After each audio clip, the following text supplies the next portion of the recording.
It's a paradox. Inflation is dropping, but prices aren't coming down. How can this be? Because corporations have enough monopoly power to keep them high. Here's just one example that'll make you fizz. Pepsi.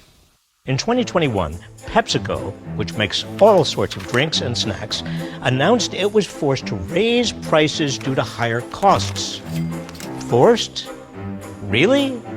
The company reported $11 billion in profit that year. In 2023, PepsiCo's chief financial officer said that even though inflation was dropping, its prices would not. Pepsi hiked its prices by double digits and announced plans to keep them high in 2024. Consumers generally look at our products and say, you know what, they are worth paying a little bit more for. How can they get away with this? Well, if Pepsi were challenged by tougher competition, consumers would just buy something cheaper. But PepsiCo's only major soda competitor is Coca-Cola, which, surprise, surprise, announced similar price hikes at about the same time as Pepsi, and also kept its prices high in 2023. The CEO of Coca-Cola claimed that the company had earned the right to push price hikes because its sodas are popular. Popular? The only thing that's popular these days seems to be price gouging.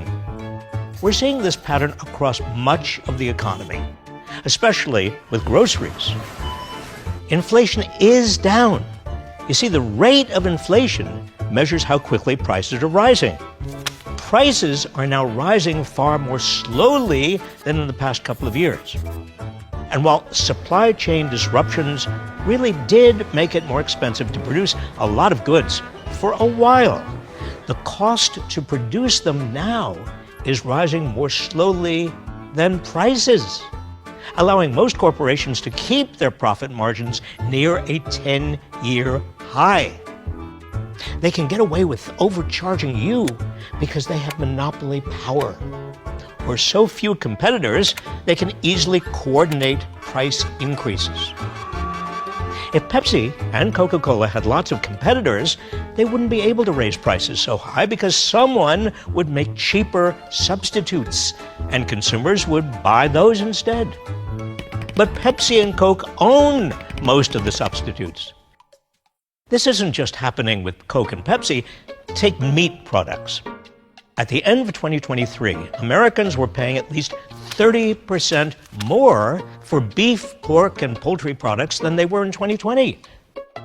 Why? Near monopoly power.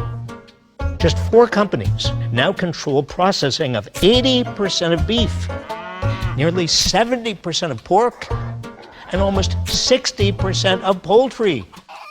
So of course, it's easy for them to coordinate price increases.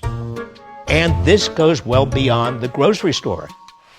In 75% of U.S. industries, fewer companies now control more of their markets than they did 20 years ago. So what can we do?